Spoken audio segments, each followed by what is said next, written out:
ورحمة الله وبركاته.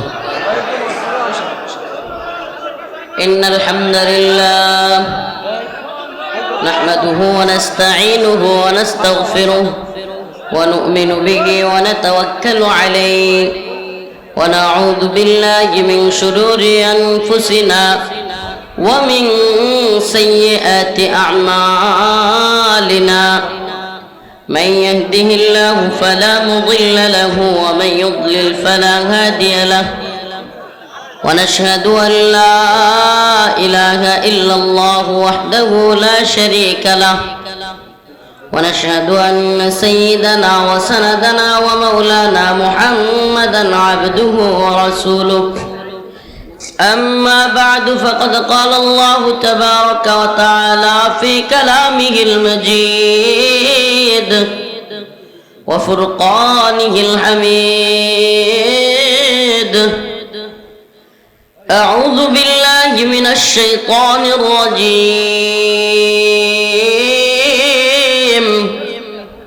بسم الله الرحمن الرحيم. ختم الله على قلوبهم وعلى سمعهم وعلى أبصارهم غشاوة ولهم عذاب عظيم. ومن الناس من يقول آمنا بالله وباليوم الآخر وما هم بمؤمنين يخادعون الله والذين آمنوا وما يخدعون إلا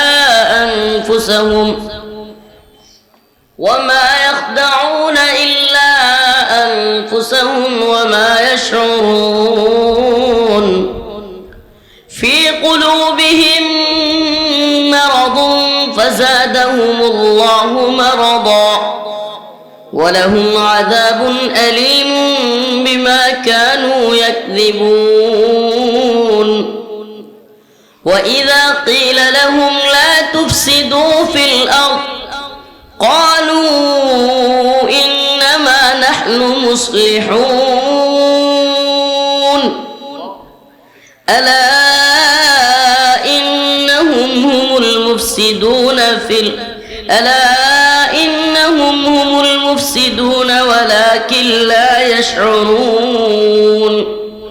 وإذا قيل لهم آمنوا كما آمن الناس قالوا أنؤمن كما آمن السفهاء.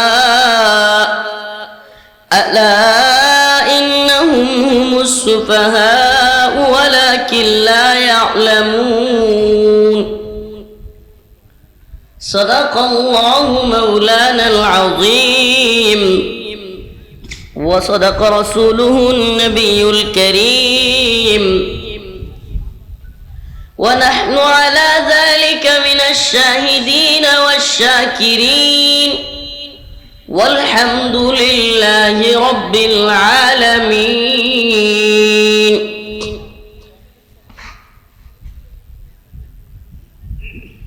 সকলে একটু দুরূদ শরীফ পড়ি। আল্লাহুম্মা সাল্লি আলা মুহাম্মাদিন ওয়া আলা আলি মুহাম্মাদ কামা সাল্লাইতা আলা ইব্রাহিম ওয়া আলা আলি ইব্রাহিম إنك حميد مجيد.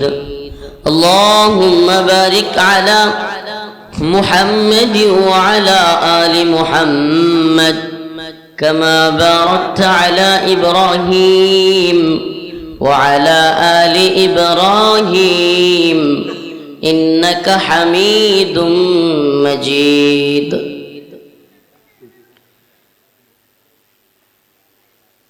আলাফ সিংহ মৈশাদিয়া পশ্চিমপাড়া বাগে জান্নাত জামে মসজিদ ও যুব সমাজের উদ্যোগে আয়োজিত মুক্তাগাছা মোমেন শাহীর আজকের এই ইসলামী মহাসম্মেলনের সম্মানিত উলামায়ে কেরাম,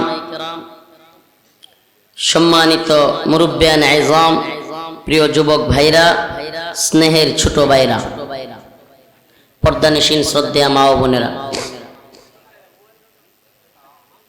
একটা বিষয় আমি প্রায় প্রোগ্রামে গিয়ে লক্ষ্য করতেছি দরুদ শরীফ পড়তে বললে স্বাভাবিক যে দরুদ ইব্রাহিম পড়তে বললেও দরুদ পড়ি না আমরা রাসূল সাল্লাল্লাহু আলাইহি সাল্লামের দেখানো দরুদ পড়ি না বলেই বিদআতিরা, ভণ্ডরা, মাজার পূজারীরা ইয়া নবী সালাম আলাইকার নাম দিয়া মানুষকে দরুদের নামে বিদআত প্রচার করে। আপনি আমি দরুদ ছেড়ে দিচ্ছি, মানুষ ভণ্ডামি প্রচার করে। আপনি আমি সঠিক পথ ছেড়ে দিলে বেঠিক পথে মানুষ যাবে। এই জন্য দরুদের প্রতি আমাদের এই হীনমন্যতা, দরুদের প্রতি অমনোযোগিতা, এটা ভালো জিনিস না। বেশি বেশি দরুদ পড়বেন। যে ব্যক্তি বেশি বেশি দরুদ পড়বে সুবহানাল্লাহি ওয়া বিহামদিহি, তার দুনিয়াবি রিজিকের পেরেশানি আল্লাহ পাক নিয়ে নেবেন। সুবহানাল্লাহ। ইস্তিগফার এবং দুরুদের ফজিলতের অভাব নেই। বেশি বেশি দরুদ এবং ইস্তিগফার পড়া।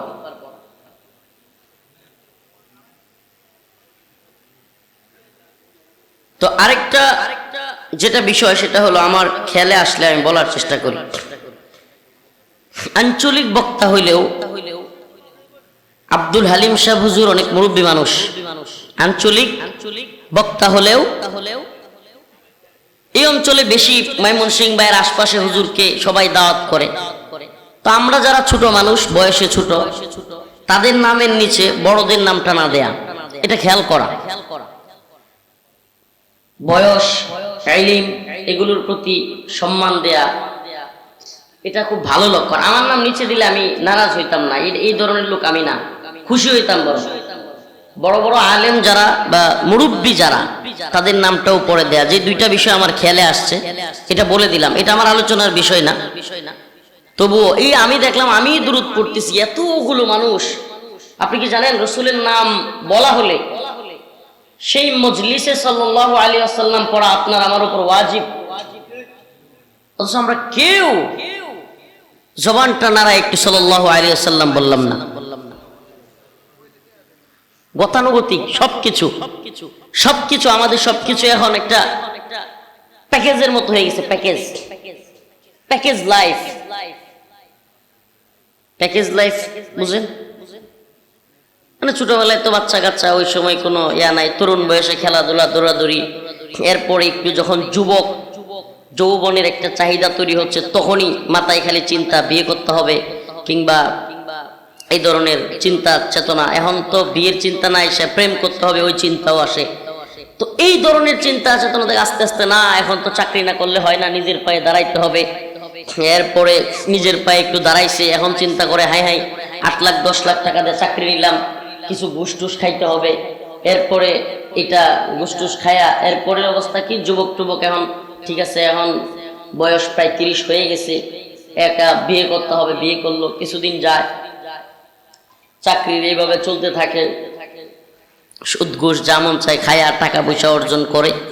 একটা বয়সে যায় মনে হয় আরে জীবনে তো কিছুই করলাম না, টাকা পয়সা যেহেতু হইছে একটু হজ করে আই।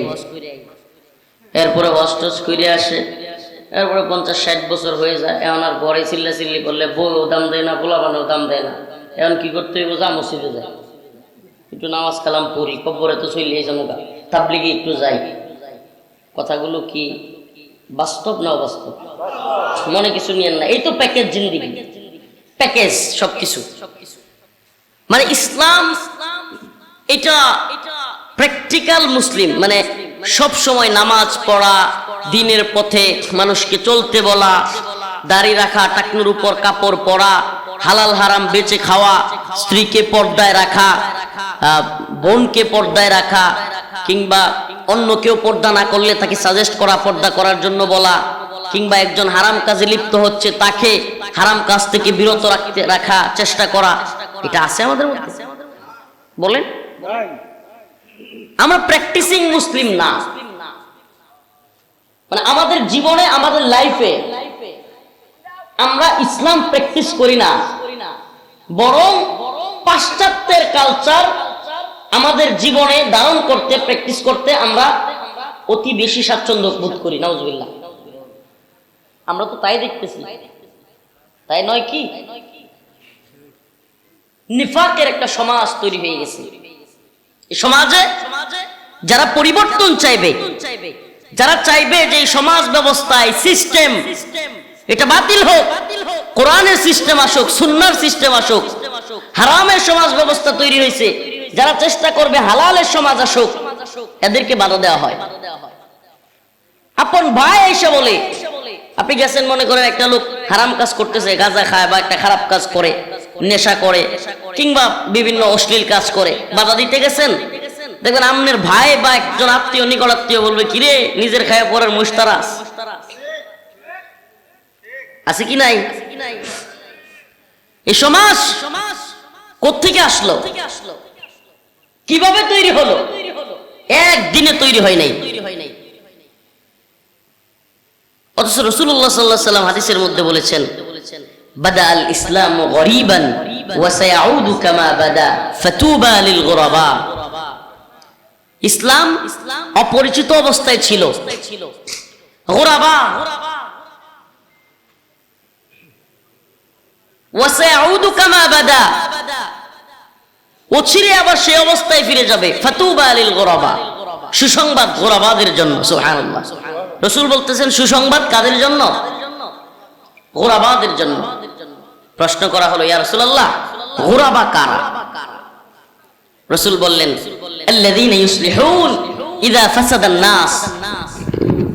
যখন মানুষ ফিতনা ফাসাদের মধ্যে জড়ায়া যাবে, এই লোকগুলো তখন মানুষকে নিজে তো সংশোধন হবেই, নিজে তো সংশোধনের পথে হাঁটবেই, নিজে তো পরিবর্তন হবেই, সমাজকে, সমস্ত মানুষগুলোকে তারা পরিবর্তন করার চেষ্টা করবে, তারাই হলো গোরাবা। সুবহানাল্লাহ। তাহলে গোরাবা কারা? এই আপনারা আমার কথা শুনতেছেন? এই এরা বসলোই কেন, উঠতেছেই কেন? এই কথা শুরুই হলো না, 2 মিনিট প্রস্তাব ধরছে। এই সবাই দমকায়েন না, ভয় পাবে, সবাই দমকায়েন না। এই যে একজন বসে গেছে বয়স। এই বাবা, তোমার কি স্পিনটা ধরছে? তাহলে বসো।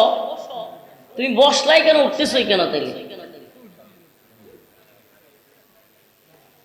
একটা কথা যেহেতু মনে পড়ছে বলেই ফেলি, ভাইরালিটির জন্য না, জরুরতের জন্য। আমাদের এক হুজুর বড় মাশাআল্লাহ আলোচনা খুব সুন্দর করেন, মুস্তাক ফয়েজি পীর সাহেব, কুমিল্লার হুজুর। হুজুর খুব ভালো আলোচনা করেন। ডান হাতে নাও বাবা, ডান হাতে নিতে হবে। মুস্তাক ফয়েজি, আপনি ওনার ওই রাসূলুল্লাহ সাল্লাল্লাহু আলাইহি ওয়াসাল্লামের শামাইলে তিরমিজির আলোচনাটা একটু শুনে দেখেন। সুবহানাল্লাহ, কত সুন্দর কথা উনি বলেন। শামাইলে তিরমিজির রাসূল সাল্লাল্লাহু আলাইহি ওয়াসাল্লামের আকৃতি, আমি আজ পর্যন্ত রাসূলুল্লাহ সাল্লাল্লাহু আলাইহি ওয়াসাল্লামের চেহারার আকৃতি যত শুনছি, তার মধ্যে মুস্তাক ফয়েজি পিশা হুজুর কুমিল্লার, আপনারা যাকে মুরব্বি মুরব্বি বলেছিলেন, সেই হুজুরের এত সুন্দর আলোচনা করে, ওইটা শুনবে না। কিংবা হুজুর অন্য সময় মানুষকে কান্নার ওয়াজ কিংবা মানুষকে সুন্দর নসিহা করতেছেন, আখিরাতের ভয় দেখাচ্ছেন, মরণের ভয় দেখাচ্ছেন, ওই বয়ান শুনবে না। কিন্তু এই একটা কথা যেটা হুজুর একজন মুরব্বি মানুষ উঠে যাচ্ছে দুষ্টামি করে বলতেছিলেন, মুরব্বি এটা করিয়েন না, বসেন। এই কথাটাকে আজকে হাসতেছে যুবক, আশ্চর্য লাগে। আজকে বাচ্চা থেকে নিয়ে বাচ্চা অনেক বৃদ্ধ মুরব্বীদেরকে এইভাবে বলে বলে ট্রল করতেছে, এইভাবে বলে বলে মুরব্বী মানুষকে কষ্ট দিচ্ছে, মজা নিচ্ছে। আশ্চর্য লাগে। এটা আলিমদেরকে পর্যন্ত করতেছে। একেবারে মজার নামে কোনো ছেলে যদি এমন করে, মুরব্বীরা কেউ কষায় থাপ্পড় বসাবে না, বদমাইশের একটা জায়গা নাই। একজন বাপের বয়সী মুরব্বী, এত বড় মানুষ, আলেম, তারা বলতেছে মুরব্বী মুরব্বী। মানে সে ওই দুষ্টামিটাকে সে এমন জায়গায় নিয়ে যাচ্ছে, অথচ একজন মুরব্বীর সাথে একজন আলেমকে সে কষ্ট দিয়ে ফেলতেছে। এই তাচ্ছিল্যের ভাষা হুজুর বলছে কোন ভাষায়? উনার ওই সময়ের পরিস্থিতিতে। আর আপনি কি করতেছেন? দুষ্টামির চলে একজন বড় আলেমকে, একজন মুরব্বী মানুষ, বাবার বয়সী, দাদার বয়সী, তাকে কষ্ট দিচ্ছেন। আপনার বাপের সাথে যখন করবো তখন কেমন লাগবে আপনি? বাহ, হাসি বাইরেব তখন। আপনার বাপেরও যখন রাস্তাঘাটে 20 জন মানুষের সামনে একটা ছোট্ট বাচ্চা এরকম করবে তখন কেমন লাগবে নিজের?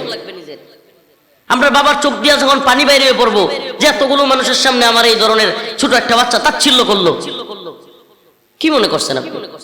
এই কাজগুলো থেকে বিরত থাকবেন। মাহফিলে অনেক সময় বসার ক্ষেত্রে অনেক হুজুররা এক এক কথা এক একজন বলে ফেলে যে উঠবেন না, বসেন বসেন, কিংবা মুরব্বী, এই ধরনের কথাগুলোকে ট্রেন্ড বানায় একটা পর্যায়ে দুষ্টামি করা। আজকাল সবচেয়ে আশ্চর্যের বিষয় হচ্ছে অনলাইনে যেই ছেলেটা আমাদের সামনে আইসা জুতা সুজা করতে চায়, যেই ছেলেটা আমাদের সামনে আইসা মুসাফা করার জন্য পারাপারি করে, এই ছেলেটাই অনলাইনে একজন আলেমকে কিংবা একজন মানুষকে ছোট করতে দ্বিধা করে। আশ্চর্যের বিষয় হচ্ছে অনলাইনে করলে মনে হয় গুনাহ হয় না, এরা এটা মনে করে। অনলাইনে ট্রল করা, দুষ্টামি করা, এটার একটা একেবারে বিরাট ট্রেন্ড চালু হয়েছে। মানে এটা করলে কিছুই না, এটা যে যত বেশি করতে পারে তাকে মানুষ তত বেশি ট্যালেন্ট মনে করে। নাউজুবিল্লাহ। মানে যে যত বেশি খুচাখুচি, যে যত বেশি আপনার এই চিৎকারি করতে পারে, যে যত বেশি আপনার ট্রল করতে পারে, এবং যার ট্রলের ভাষাটা যত বেশি আপডেট, তাকে তত বেশি ট্যালেন্ট মনে করা হয়, তাকে তত বেশি ম্যাচিউরড মনে করা হয়। নাউজুবিল্লাহ। এটা কি ট্যালেন্টের গুণাগুণ? এটা কি ম্যাচুরিটির কাজ হলো যে আপনি একজনকে নিয়ে ট্রল করবেন? তো যাকে নিয়ে ট্রল করতেছেন, যাকে ছোট করতেছেন, সে যে কষ্ট পাচ্ছে, একই কাজ আপনাকে করলে আপনিও তো কষ্ট পাবেন। পাবেন কি পাবেন না? পাবেন কি পাবেন না? অতএব এই ট্রল করা যাবে। অনলাইনে ট্রল করলেও আপনাকে গুনাহগার হতে হবে। অনলাইনে কাউকে কমেন্টে গালি দিলেও আপনাকে গুনাহগার হতে হবে। এই কথাগুলো ভালোভাবে বোঝার চেষ্টা করুন। বাস্তবে যদি একজন আর একজনের কাছ থেকে নেশা অর্ডার করে, এটা যদি গুনাহ হয়, অনলাইনে অর্ডার করলে গুনাহ হইতো না। তাহলে বাস্তবে গালি দিলে গুনাহ হইলো, অনলাইনে গালি দিলে গুনাহ হইতো না। প্রিয় হাজিরিন, আমার কথা যেদিকে ছিল, গোরাবা মনে আছে? গোরাবা কারা? না কইতালে বয়ান করতাম না, একজনও না কইতালে কথা শুনে না। এই ভাইরালিটি নিয়ে বাঁচতে আসি নাই, থাকতেও আসি নাই, দেখতে আসছেন হুজুর, ভাইরাল হুজুর না। কথা একজনও যদি না শুনেন কেমনে হবে? গোরাবা কারা? দেখতে আইছে, কথাটা বলেন, গোরাবা কারা? আমি কি বলছি? হ্যাঁ হ্যাঁ, মাশাআল্লাহ, এই একটা যুবককে পাওয়া গেছে।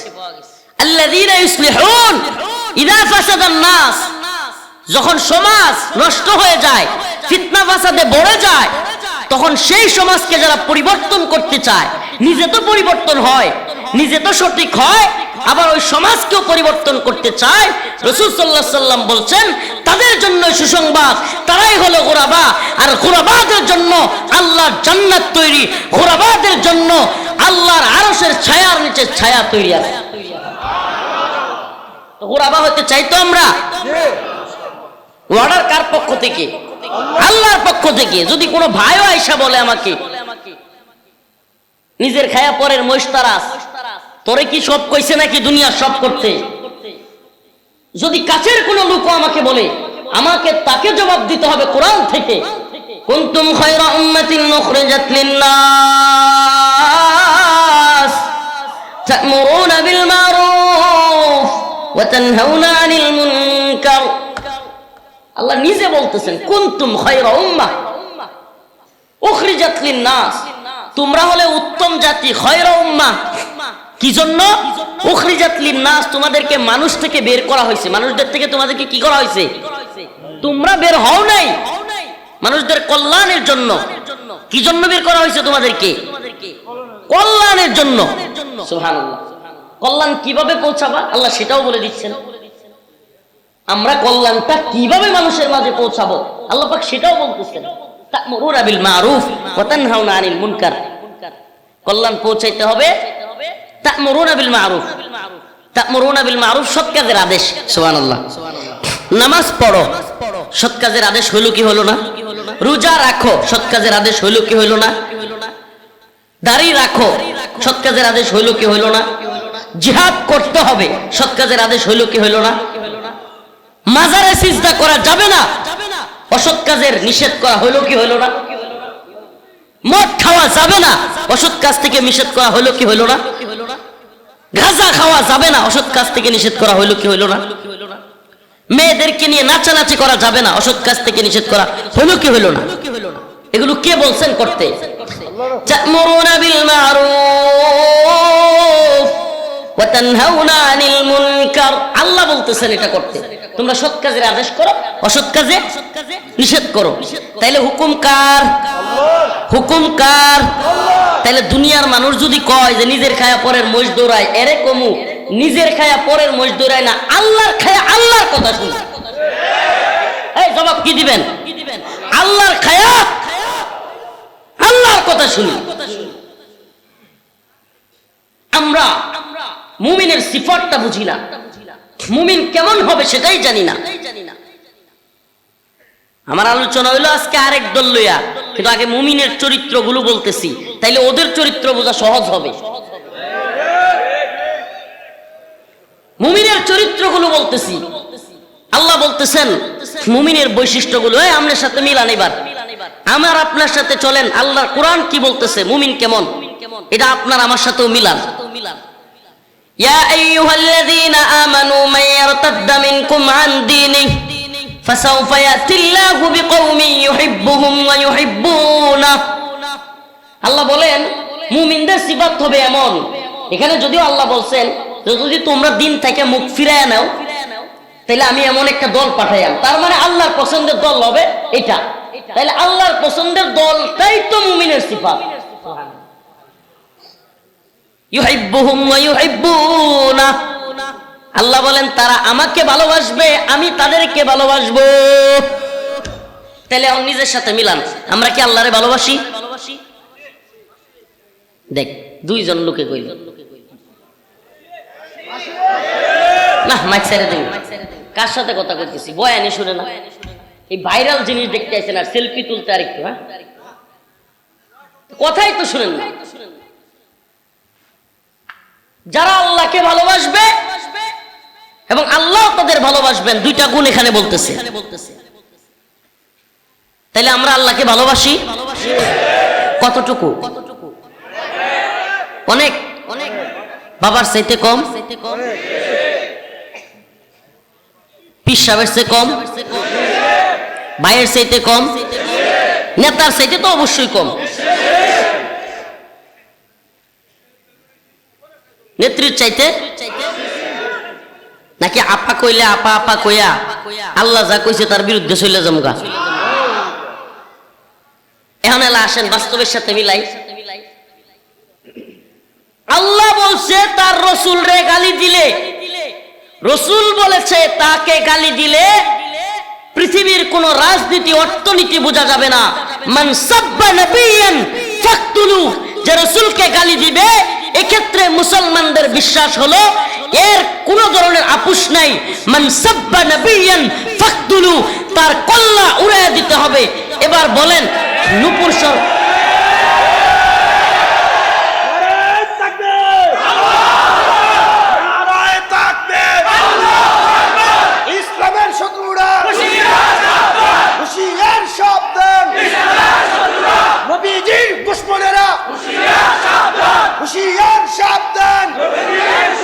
তাইলে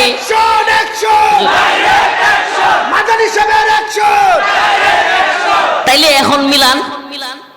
নূপুর শর্মা ভারতে যখন রাসূল সাল্লাল্লাহু আলাইহি সাল্লামকে নিয়ে কটূক্তি করলো, এই হাসার বিষয়ে তো হাসবেন, সিরিয়াস বিষয়ে হাসলে তো মানুষ পাগল বলবে। হাসারও তো একটা বিষয় লাগে। এমন এনে তাকবীর দিতেছে, কয়েকজন হাসতেছে। শুনেন, আজকে ওয়াজের নামে ওয়াজ হইতেছে, কিছুটা আমাদের কিছু কথা আমাদের বুঝার কারণে বলতেছি, মনে কষ্ট নিবেন না। আবার আমার বোন জামাই বাড়ি, বোনের বাড়ি এদিকেই, তো আমি প্রায় আসি না, আসি মাঝে মাঝে আসি। এখন তো আমি বলি আপনাদেরকে, নূপুর শর্মা ভারতে গালি দিছিল, মনে আছে? আছেন তো আপনারাও? এই দেশে একদল লোক নূপুর শর্মার বিরোধিতা না কইরা পক্ষ নিছিল, মনে আছে?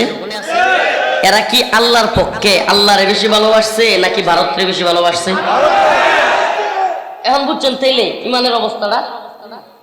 এখন মনে করেন আল্লাহ না করুক, ভারত হইল আওয়ামী লীগ, ছাত্রলীগ এগুলো হলো ভারতের দালাল। এখন আল্লাহ না করুক, মনে করেন সামনে কয়েকদিন পরে আমেরিকাও ইসলাম রে লইয়া, বাংলাদেশ লইয়া লীলা খেলা শুরু করলো। লীলা খেলা, ইসলামের বিরুদ্ধে, আলেমদের বিরুদ্ধে অবস্থান নেওয়া শুরু করলো। খালি আওয়ামী লীগ আর হাসিনার বিরোধিতা, তখন আপনাকে কি আমেরিকার বিরোধিতায় পাওয়া যাবে?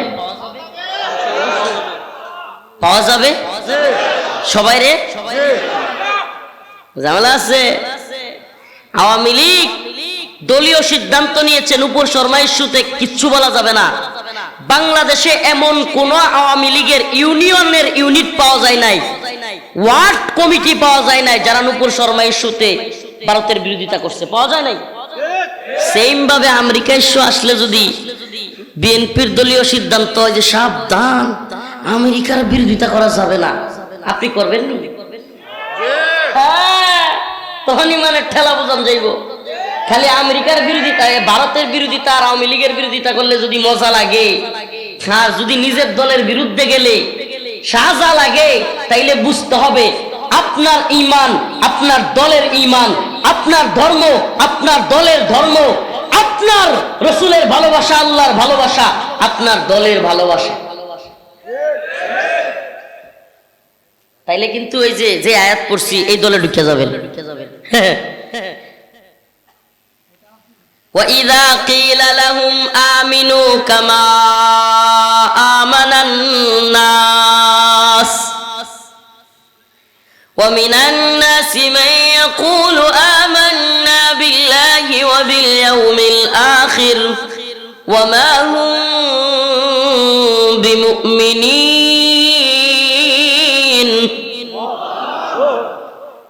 মানুষদের সামনে যখন তাদেরকে জিজ্ঞেস করা হয়, ওয়াইদা কিলা লাহুম, তখন তারা বলে আমিনু, ঈমানদার কি বলে?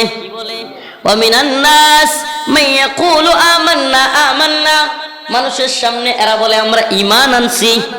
আল্লাহ বলে ওয়ামা হুম বিমুমিনিন, অথচ প্রকৃতপক্ষে এরা ঈমানদার না।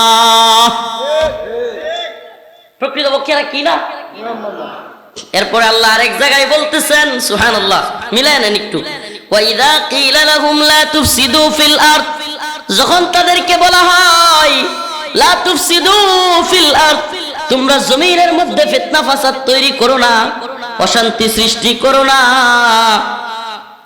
এরা বলে ক্বালু ইন্নামা নাহনু মুসলিহুন। হায় হায়, কয় কি রে?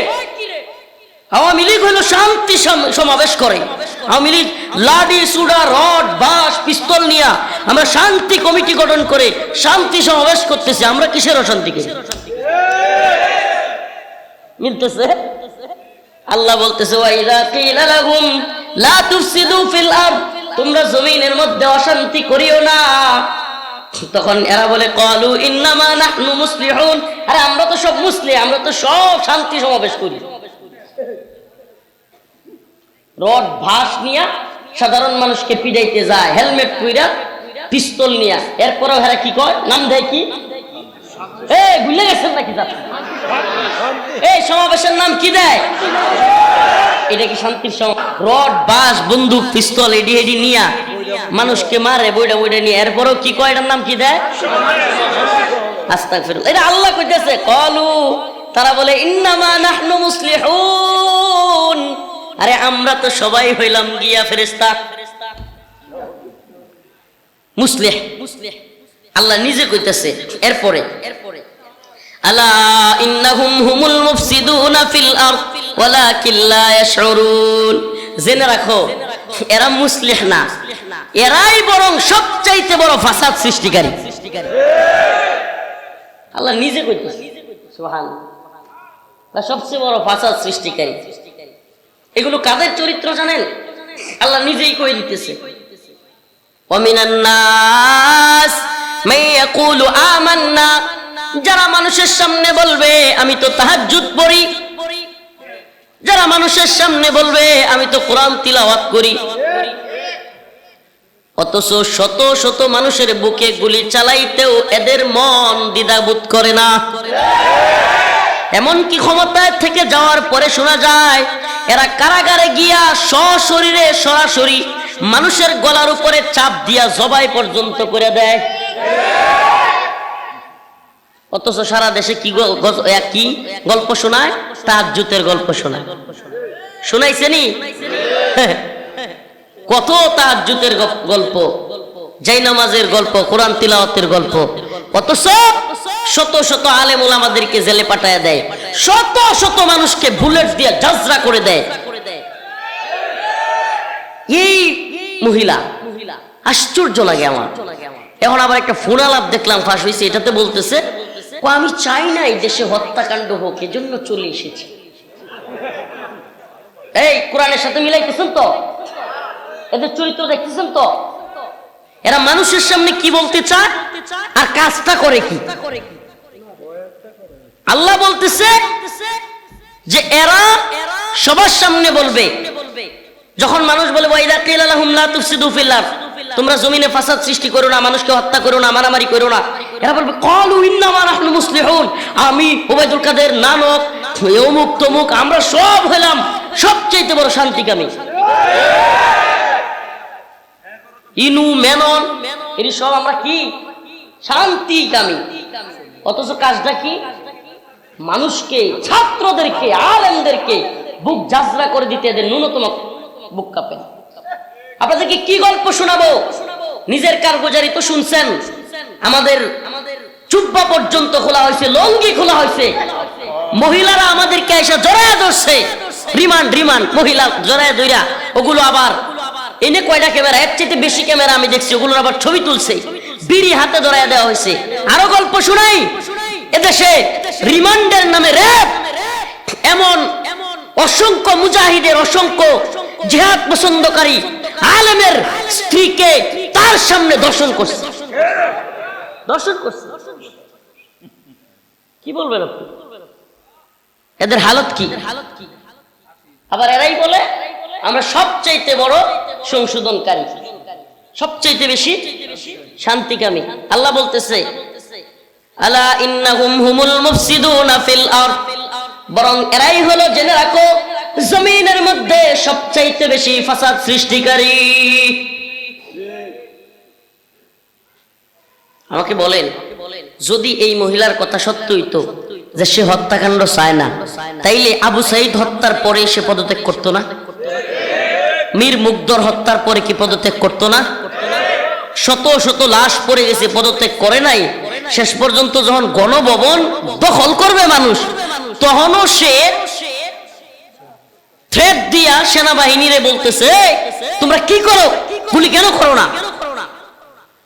এমনকি যখন সেনা প্রধান বলছে যে আর গুলি করে আমরা কতজনকে মারবো, উপায় নাই, আপনি পদত্যাগ করেন, তখন এসএসএফ রে গিয়া বলতেছে সেনা প্রধানরে গুলি করে মেরে লেগে। হ্যাঁ নাকি ক্ষমতার দরকার নাই? তো কি হাস্যকর কথা। আর তাদের কথাও একদল লোক বিশ্বাস করে আর নাচানাচি করে। তুমি মিয়া এখনো পাসপোর্টই করো নাই, পাসপোর্ট অফিসই ছিল না, আর তোমার আপা বিমান লইয়া পলায়া যায়। আবার তুমি দল করো আর চিল্লাও, তুমি তো পাসপোর্ট অফিসই ছিল না, তুমি পালাইবা কেমনে? মায়ের তো তুমিই খাও শেষে। হ্যাঁ, কিন্তু পাসপোর্ট অফিসই ছিল না, বিমানবন্দর বন্ধ জীবনে গেছে না, হ্যাঁ দল করে আর চিল্লায়, হ্যাঁ আপা ইন্দা। এই তো হালত। অতএব এই সমস্ত দলগুলো থেকে নিজেকে হেফাজতে রাখো। আল্লাহ নিজে বলতেছেন ইখাদিউনাল্লাহা ওয়াল্লাযীনা আমানু ওয়া মা ইয়াখদাউনা ইল্লা আনফুসাহুম ওয়া মা ইয়াশউরুন। এরা মনে করে এরা আল্লাহরেও ধোঁকা দিতেছে, ইখাদিউনাল্লাহা ওয়াল্লাযীনা আমানু, এবং ঈমানদাররাও ধোঁকা দিতেছে। আসলে এরা ওমা ইয়াখদাউনা ইল্লা আনফুসাহুম, এরা আল্লাহরেও ধোঁকা দিতে সক্ষম না, মুমিনদেরকেও ধোঁকা দিতে সক্ষম না, বরং এরা নিজেরাই নিজেরা ধোঁকা দেয়। এই যে ফোনে এই কথাগুলো কয়, এটা কারে ধোঁকা দেয়? ভাই একটা কথা মনে রাখবেন, নিফাকি চরিত্রের মানুষের অন্তরে শান্তি থাকে না। এরা ক্ষমতাচ্যুত হইলে পাগলের মতো হয়ে যায়। আপনি দেখবেন আপনাদের সমাজেও কিছু লোক ক্ষমতা এখন কমে গেছে, এরা দেখবেন আবল তাবল করতেছে পাগলের মতো, গুজব ছড়াবে, এটা বলবে সেটা বলবে, মানে সে যে এখন কি করবে আসলে তার তো ক্ষমতা নাই। সে হঠাৎ করে হুজুরের দমক মারতো আগে, হঠাৎ করে রাস্তা দিয়া এমনি এমনি হাঁটতো, এখন জন দেখে হ্যাঁ যদি এখন এমনি এমনি হাঁটে পাশায় লাথি দিয়া মানুষে তার পুকুরে ফেলাই দিবে, এখন হ্যাঁ এমনি এমনি হাঁটে হাঁটে আর মোবাইলটা লই আই গুজব ছড়া, গুজব ছড়া, খালি এটা সেটা এটা সেটা। প্রিয় হাজিরিন, এরা ইমানের কথা বলবে কিন্তু ফাসাদ সৃষ্টি করবে, এটা আমার কথা না আল্লাহর কথা। আল্লাহ বলতেছেন খতামাল্লাহু আলা কুলুবিহিম ওয়া আলা সামঈহিম, আল্লাহ নিজে বলতেছেন। আসলে এদের সমস্যাটা কোথায় জানেন? আল্লাহই কই দিতেছে খতামাল্লাহ, আল্লাহ এদের মোহর মেরে দিছে। মোহর বুঝো? কখনো অর্ডার কইরা আপনার ওই যে গাড়ি দিয়া দিয়া যায় বিভিন্ন জায়গা থেকে মাল, কি দিয়া কুরিয়ার সার্ভিসে মাল আনছেন, কুরিয়ার সার্ভিসে মাল সবগুলো ঢুকায়া পরে উপরে একটা সিল দিয়া সব দিকে কষ্টি পেঁচাইয়া উপরে যেটা মাইরা দেয় এটার নাম হলো সিল, মোহর। এটা কি আল্লাহ পাক এর প্যাকেট কইরা মোহর বাইনা দিছে।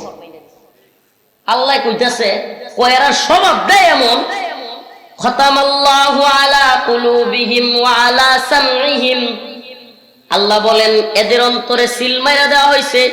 এদের অবস্থা হইল এমন যে এদের কান আছে কিন্তু শুনবে না। খতামাল্লাহু আলা কুলুবিহিম ওয়া আলা সামঈহিম ওয়া আলা আবসারিহিম, এদের চোখ আছে কিন্তু দেখবে না। ওয়ালাহুম আযাবুন আযীম, এদের জন্য রয়েছে কঠিন শাস্তি, কঠিন শাস্তি। এবার আমাকে বলেন, এই জমিনের মধ্যে ফাসাদ সৃষ্টি করতে চাওয়া দল বা ব্যক্তিদের দ্বারা আদৌ কি জমিনের মধ্যে শান্তি প্রতিষ্ঠা সম্ভব? আমার কথা কি বুঝতেছেন? শান্তি পাবেন একদল 15-16 বছর মানুষদের পকেট কেটেছে, জুলুম করেছে, অত্যাচার করেছে, নির্যাতন করেছে, চাঁদাবাজি করেছে, টেন্ডারবাজি করেছে। আপনাদের ময়মনসিংহের শান্ত মিয়া নাম দিছে শান্ত, কত অশান্তির হেডমাস্টার এই লোক। সত্যি কি সত্যি না? নাম কি? শান্ত, অথচ কত অশান্তির হেডকোয়ার্টার। এই যে ময়মনসিংহের শম্ভুগঞ্জ ব্রিজ, কি পরিমাণ টাকা পয়সা গাড়িগুলো থেকে নিছে, এখন কই চান্দা নেওয়া? ব্রিজের টাকা নেওয়া কত আগেই শেষ, অথচ এদের দালালি কিন্তু শেষ হয় নাই। মজার ব্যাপার হইল 5ই আগস্ট রাতের বেলায় ওরা চলে গেল, দিনের বেলায় রাতের বেলায় দেখি আরেক গ্রুপ টেহা নেওয়া শুরু। এইগুলো কারা? শুরু করছিল সেনাবাহিনী আর পোলা পানায় জল পাচাই বাড়ি দিছে তো এখন টেহা নেয় না। আল্লাহ না করো ক্ষমতায় যদি আবার গুইরা আরেক দল এইডি আসে, এরাও চান্দাবাজি শুরু করে দিব। আশ্চর্য। তাইলে কি হইল? যেই লাউ সেই কদু, যেই লাউ সেই কদু। তাইলে আমাদের যাওয়ার জায়গা কোথায়? হুয়াল্লাযী আরসালা রাসূলাহু বিল হুদা ওয়া দীনিল হক লিইয়ুযহিরাহু আলাদ দীনি কুল্লিহি ওয়ালাউ কারিহাল মুশরিকুন। আল্লাহ বলে দিচ্ছেন যাওয়ার জায়গা কোথায়। আল্লাহ বলতেছেন আমার নবীকে আমার রাসূলকে আমি সত্য দিন হিদায়াত সহকারে সত্য দিন দিয়া পাঠাইছি, তোমরা সেটাকেই বিজয়ী করো। আলা দীনি কুল্লি, সমস্ত দিনের উপর এই দিনকে বিজয়ী করো, এই দিনকে প্রতিষ্ঠিত করো। কোরআন সুন্নাহ অনুযায়ী ইসলামিক রাষ্ট্র ব্যবস্থা নিয়ে আসো, শুরা ভিত্তিক, ন্যায় ইনসাফগার এবং জুলুম করবে না এমন কিছু নেই। ইনসাফগার মানুষকে তোমরা শুরার মধ্যে বসাও। সুরের ভোট, বাটপারের ভোট, হিন্দুর ভোট, ডাকাতের ভোট আর শাইখুল হাদিস সাহেবের, বড় মুফতি সাহেবের ভোট এক। এই গণতান্ত্রিক সিস্টেমে এটার সমাধান হবে না। আমার কথা মনে বুঝাইতে পারি। সুরের বোর্ডের মূল্য আর শাইখুল হাদিস সাহেবের বোর্ডের মূল্য আলাদা। এটা কোনো কথা কয় আলাদা, বুঝে না। শাইখুল হাদিস সাহেবের ভোট দিলে, আমি ভোট দিলে ভোট দুইটা পড়বো না একটা। সুরে ভোট দিলে যদি এলাকা গাঁজা খুঁট দিয়া ভরপুর হয়, তাইলে এলাকার চেয়ারম্যান হইলো বড়, এলাকার চেয়ারম্যান কোনটা হয় বোঝে না, সবচেয়ে বেশি গাঁজা খুঁট। কারণ গাঁজা খুঁটদের লিড তো আরেক গাঁজা ঘুরি থাকবো। এটা গল্প শোনাবো নি এমনি করে।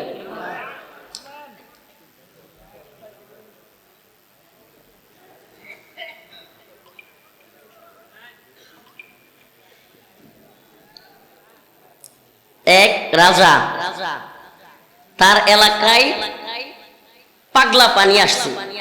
এই পানি যেই খায় সেই পাগল হয়ে যায়। রাজা এলাকায় পানি ডল আসছে, তো এই পানি যে খায় সেই কি হয়।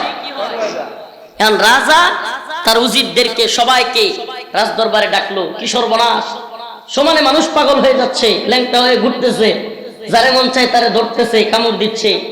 এখন উপায় কি বলো।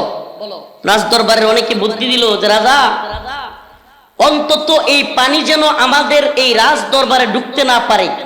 যদি আমরাও পাগল হয়ে যাই তাহলে দেশ চলবে কিভাবে।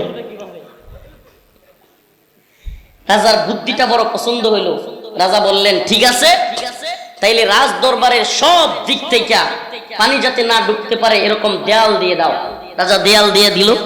কিন্তু অল্প দিন পর দেখা গেল সমস্ত দেশের পাগলরা এসে রাজ দরবারে হামলা দিল। তাদের বক্তব্য কি? তাদের বক্তব্য হইল যে আমরা সব কাপড় চুপড় নাই, কিচ্ছু নাই, আমরা একজন আরেকজনের সাথে এইভাবে নাচি, খেলি, ঘুরি, কামড় দেই, যেমন চাই তা করি, কাপড় চুপড় পরি না। এইগুলো মনে হয় পাগল, এগুলোর দর, এগুলোরও কাপড় খুলতে হবে। পাগলরা কারে পাগল কয়? রাজ দরবারে যারা আছে।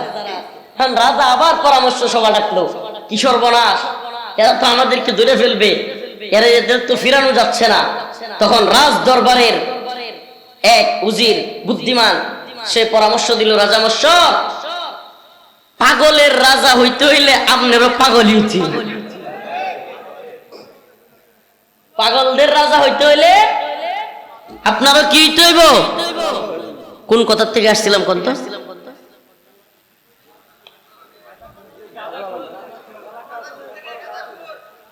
মাশাআল্লাহ, আমি বয়ানের মাঝে মাঝে পরীক্ষা নেই।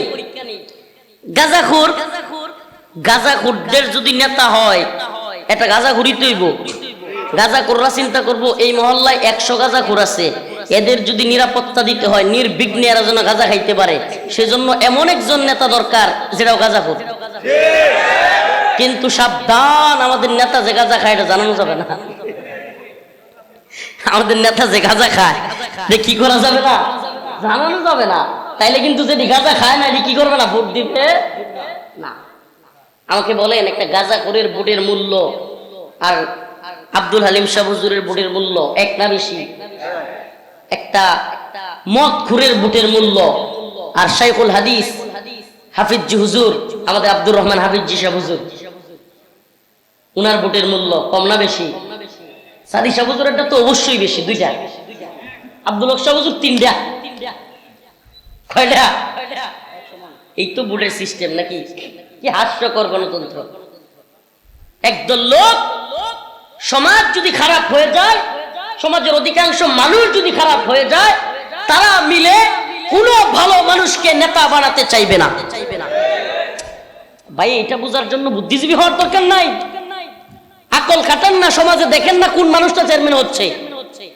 সমাজে তাকওয়াবান, পরহেজগার, আলেম হোক কিংবা সাধারণ জেনারেল শিক্ষিত হোক, কোন পরহেজগার মানুষটা চেয়ারম্যান হইতে পারতেছে আমাকে দেখান।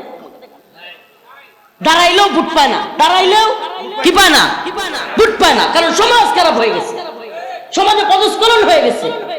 আমি আমার এলাকায়, এই হুজুর বললেন, আমি আমার এলাকায় একটা গাজার আড্ডাখানা কিংবা এখানে নেশা হয় এরকম কাজ বন্ধ করতে গেছি। আমার এলাকায় জুয়া কিংবা সুদের কারবার বন্ধ করতে গেছি। এখন আমি তুমুল প্রতিহিংসা শিকার, আমি নিজে দেখতেছি, ভুক্তভোগী তুমুল ভাবে। আশপাশ থেকে যেগুলো গাঁজা খায় না কিন্তু দরবারের সাথে রিলেটেড, তারা আমার শত্রু হয়ে যাচ্ছে, অথচ আমার কাছের লোক, কিন্তু কি হয়ে যাচ্ছে, আস্তাগফিরুল্লাহ। দ্বীন ঈমান বুঝি না আমরা। আপনি একটা লোককে চাকরি নিয়ে দেন, একটা ছেলেকে, দেখবেন বাপেও খুশি, পুরা বাড়ির লোক খুশি, এলাকার লোক খুশি, মানে দ্বীনি ভাবে আপনি ফায়দা করছেন, এটা সবাই বুঝে। কিন্তু আপনি একটা লোককে দাঁড়িয়ে রাখাইছেন, নামাজি বানাইছেন, এটা যে আখিরাতে কত বেশি করলাম, একটা লোককে গাঁজা খাওয়া থেকে ফিরাইছেন, এটার যে কত বেশি ফায়দা, এটা সমাজ বুঝে না। আশ্চর্য কাহিনী, এটা সমাজে বুঝে না। আপনি দেখেন না, একটা ছেলেকে চাকরি নেওয়া দেন উপরের মহলে, আরে আপনার প্রশংসা এলাকা সব লোক করবে, সবাই এসে ধরবে, হুজুর আমার ছেলেটাকে একটা চাকরি নেওয়া দেন। এই দুনিয়ার হালতটা বুঝে। প্রয়োজনে আপনি 2 লাখ টাকা ঘুষ নেন, তাও আমরা ভালো মানুষ, খালি একটা ছেলেটারে চাকরি লওয়াই দেন। কি নষ্ট সমাজ তৈরি হয়েছে, পদস্খলন হয়ে গেছে আমাদের, সামাজিক পদস্খলন। ভালো লাগবে না এই কথাগুলো অনেকের। আমাদের সামাজিক অবক্ষয় এটা 1-2 দিনে হয় নাই, 1-2 মাসে হয় নাই, দীর্ঘদিন যাবৎ হয়ে আসতেছে। সমাজে ভালো মানুষের মূল্যায়ন কম, বাস্তবে মূল্যায়ন কম। সমাজে ইমাম সাহেব বাজারের মধ্যে এই অর্ধ উলঙ্গ হাফ প্যান্ট পরা মেয়েরা নাচতেছে, আর মুসল্লি নামাজ পড়ে গিয়ে টুপি সহ গিয়া চা খায় আর দেহে, চাচাও দেহে। আজকে আমি মজা নেওয়ার জন্য কোনো কথা বলিনি, এটা আমার অভ্যাসই নেই। খাইতেছে সবাই মিলে বাজারের মধ্যে এগুলো করতেছে। ইমাম সাহেব গিয়া বলো, কে এগুলো বন্ধ করেন, দেখবেন ইমাম সাহেব বলবে, হুজুর মসজিদে যান, ওইটাই বালা। সমাজ তৈরি করলাম আমরা, কোন সমাজ তৈরি করলাম আমরা? হইতেছে কি হয় নাই? হুজুরদেরকে মসজিদে দেখতে আমাদের ভালো লাগে, মাদ্রাসায় দেখতে আমাদের ভালো লাগে, হুজুরদেরকে রাষ্ট্র মেরামতের কাজে দেখতে আমাদের ভালো লাগে। এগুলো কারা করবে? একদল জাহেলরা, একদল সেকুলার মুরতাদ নাস্তিকরা। এটা দেখতে আমরা স্বাচ্ছন্দ্য বোধ করি। এটা কষ্টের। বয়ান পছন্দ হইতেছে না? আজের সুবহানাল্লাহি ওয়া বিহামদিহি সুবহানাকাল্লাহুম্মা ওয়া বিহামদিকা আশহাদু আল্লা ইলাহা ইল্লা আনতা আস্তাগফিরুকা ওয়া আতুবু ইলাইক। আলোচনা শেষ, কিন্তু আপনাদের প্রতি একটা মেসেজ। বিশৃঙ্খলাকারীদের কাছে সমাজ চলে যায় তখনই যখন আপনারা আলেমদেরকে নেতৃত্বে আনার চিন্তা না করেন, যখন তাকওয়াবানদেরকে, আলেম না হোক তাকওয়াবান, আলেম হইলে তাকওয়াবান তা না। অনেক হুজুরের পকেটে 20,000 টাকা বললে মাসলা পরিবর্তন হয়ে যায়, ওই হুজুর না। তাকওয়াবান যে আল্লাহকে ভয় করে, পৃথিবীর সমস্ত তাগুত মিলে একত্রিত হয়ে হুমকি ধমকি দিলেও আল্লাহর বান্দা পরিবর্তন হয় না। এই সমস্ত তাকওয়াবান ব্যক্তিদেরকে, যুবক স্কুল কলেজ ভার্সিটির হইতে পারে, কিন্তু তাকওয়াবান হইলে তাকে প্রাধান্য দেওয়া, তার কথা শোনা। আলহামদুলিল্লাহ, আল্লাহ শুকরিয়া। বুকে আশা দেখতেছি, আমি কারাগার থেকে আশা দেখে ভিতর থেকে বেরোইছি, খুব স্বপ্ন দেখতেছি। নতুন একটা প্রজন্ম তৈরি হয়ে গেছে, যারা স্কুলে পড়ে, ভার্সিটিতে পড়ে, কিন্তু টাকনুর উপর কাপড় পরে, দাঁড়িয়ে রাখে, 5 ওয়াক্ত নামাজ পড়ে। আলহামদুলিল্লাহ, এরা মেয়েদেরকে, তাদের বউদেরকে পর্দায় রাখতেছে। এই একটা সমাজ তৈরি হচ্ছে। যারা রসুলকে কটূক্তি করলে রাজপথে নেমে আসে, যারা জালেম হাসিনার বিরুদ্ধে বুক পেতে দিয়েছে, একটা প্রজন্ম তৈরি হচ্ছে। এটা আমাদের জন্য শুকরিয়ার বিষয়। আমি স্বপ্ন দেখি ইনশাআল্লাহ সুম্মা ইনশাআল্লাহ, যে জাতি বুলেট বুকে নিতে শিখে গেছে, সে জাতিকে পৃথিবীর কোন পরাশক্তি, ভারত হোক, আমেরিকা হোক, আর কোনদিন গোলামীর জিঞ্জিরে আবদ্ধ করতে পারবে না ইনশাআল্লাহ। ফাঁসি ফাঁসি ফাঁসি চাই।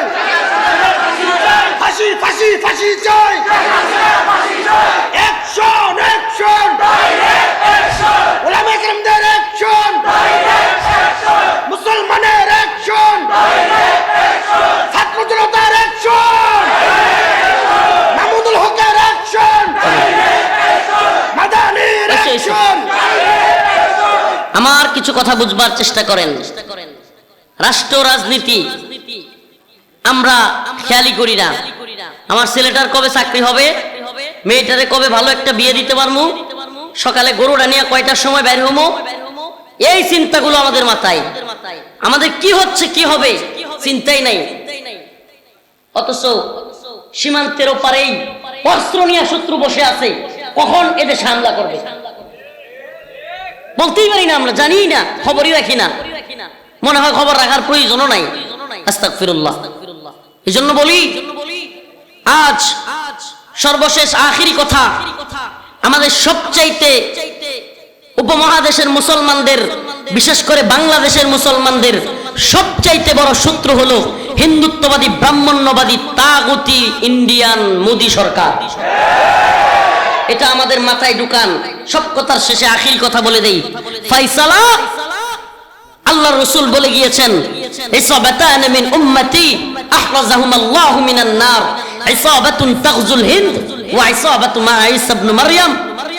একটা গাজওয়া হবে, একটা যুদ্ধ হবে হিন্দুস্তানের হিন্দুত্ববাদী ব্রাহ্মণ্যবাদী তাগুতি জালেমদের বিরুদ্ধে। মুসলমানদের একটা যুদ্ধ হবে, যেই যুদ্ধের নাম গাজওয়াতুল হিন্দ। সেই যুদ্ধে ইনশাআল্লাহ বিইذنিল্লাহ মুসলিমরা অনেক বেশি হতাহত হবে, কিন্তু দিন শেষে মুসলিমরা বিজয়ী হবে। শুধু তাই নয়, হিন্দুত্ববাদী নেতাদের কল্লা ধরে ধরে টেনে হিচড়ে বাইতুল মাকদিসের দিকে মুসলমানরা নিয়ে যাবে ইনশাআল্লাহ। সেই জিহাদের জন্য যুবকদেরকে তৈরি হতে হবে। এখন আর এই তথাকথিত রাস্তায় নেমে আন্দোলনের সময় শেষ। অবস্থা যেই দিকে যাচ্ছে, ভারতের প্রতিরক্ষা মন্ত্রী রাজনাথ সিং সে যেই কথা বলে বসেছে, তার সেনাবাহিনীকে বলেছে বাংলাদেশ ইস্যুতে তৈরি থাকতে, যুদ্ধের জন্য প্রস্তুত থাকতে। আমরা ছোট্ট একটা দেশ, আমাদের অস্ত্রবল কম, তাদের চাইতে আমাদের জনবল কম, কিন্তু যেটা আছে আরশওয়ালার সাথে সম্পর্ক, ওইটা আবার ওদের নাই, ঈমানি পাওয়ার। এই ঈমানি পাওয়ার নিয়ে শাহাদাতের তামান্না নিয়ে আগায়া গেলে আফগানিস্তানের মোল্লারা যদি সোভিয়েত রাশিয়াকে, আমেরিকার সহ Britain, Germany, France, Netherland, Italy সহ নেটো জোটকে পায়ের নিচে ফেলতে পারে, পায়ে পইরা নাকে খত দিয়া ক্ষমা চাইয়া আফগানিস্তানকে পালাইতে হয়, ভারতকেও বাংলাদেশে হামলা করলে ঈমানি শক্তিতে ইনশাআল্লাহ আমরা পরাজিত কইরা দিল্লির ক্ষমতাসীন ওই হিন্দুত্ববাদী নেতাদেরকে টেনে হিচড়ে ইনশাআল্লাহ বাইতুল মাকদিসের দিকে নিয়ে যাব। পারবো তো ইনশাআল্লাহ? এটা এই গণতন্ত্রের বুডের মাধ্যমে হইতো না, এটা হইতে হইলে দাওয়াত এবং জিহাদের মাধ্যমে লাগবে। এই যে যেটা করতেছি এটা হলো দাওয়াত। প্রয়োজন হইলে এই কয় না, প্রয়োজন হইলে এখন তোর বাড়ি যোগ দেয়, এখন এই যে আঙ্গুল বাঁকা করতে হইব। আমি তো বলি, এখন বাংলাদেশের যুবকদের এদেশের যে পরিমাণে ভারত থ্রেট দিচ্ছে, বাংলাদেশ সরকার অচিরে উচিত গণহারে যুবকদের ট্রেনিং এর ব্যবস্থা করা। গণহারে যুবকদেরকে, আমি যুবকদেরকে বলবো, ট্রেনিং ওরা দেওয়াক না দেওয়াক, নিজে নিজে প্রস্তুতি হও, প্রস্তুত হও। শারীরিক কসরত শুরু করো, শারীরিক ব্যায়াম শুরু করো, সাঁতার দাও, দৌড় প্রতিযোগিতা দাও, ঢিল ছুড়ো, মাঝে মাঝে এই অন্যের গায়ে না, কথা ভালোভাবে বুঝেন, দুষ্টামি নয়, সিরিয়াস হতে হবে আমাদেরকে। শারীরিক ব্যায়াম, ফিটনেস, দৌড় প্রতিযোগিতা, সাঁতার কিংবা বিভিন্ন ধরনের কাজ করে আমাদেরকে এখন থেকে তৈরি হওয়া উচিত। আমি মনে করি আমাদের বাংলাদেশের যুবকদেরকে আবারও বলতেছি, এখন থেকেই সশস্ত্র ট্রেনিং দেওয়ানো দরকার। কি আশ্চর্যের বিষয়, ইউরোপ আমেরিকায় ওদের অবস্থা হলো প্রাপ্তবয়স্ক যুবকদের বাধ্যতামূলক অস্ত্রের ট্রেনিং নেওয়া, আর আমাদের অবস্থা হলো আমাদের কাছে অস্ত্র পাইলে 7 বছরের জেল। কি মজার বিষয়, ওরা আমাদেরকে কি শিখাইলো? আমরা অস্ত্রের কথা বললেই জঙ্গি হয়ে যায়, আর ওরা অস্ত্র শিখা বাধ্যতামূলক। তাইলে বুঝেন, আল্লাহর রাসূল আল্লাহ পাক নিজে বলে গেছেন, আ'ইদ্দু লাহুম মাসতাতাতুম মিন কুওয়া ওয়া মিন রিবাতিল খাইল তুরহিবুনা বিহি আদুওয়াল্লাহি ওয়া আদুওয়াকুম। তোমরা তোমাদের সাধ্য অনুযায়ী শক্তি সঞ্চয় করো এবং তোমরা আল্লাহ শত্রু এবং তোমাদের শত্রুদের উপর ভয় তৈরি করার জন্য তোমরা নিক্ষেপ শিখো, অথচ আমাদের শিক্ষার কোনো সুযোগই নেই। এই বিষয়গুলো আমাদেরকে খেয়াল করতে হবে। ওরা জঙ্গি বলুক, মৌলবাদী বলুক, যেমন চায় টেক দেখ, এজন্য আমাদের তুরাই খেয়ার, এটা আমাদের যায় আসে না। আমাদের মুসলিম যুবকদেরকে তৈরি হতে হবে। নাসরুম মিনাল্লাহ ওয়া ফাতহুন করিব। আসসালামু আলাইকুম ওয়া রাহমাতুল্লাহি ওয়া বারাকাতুহু।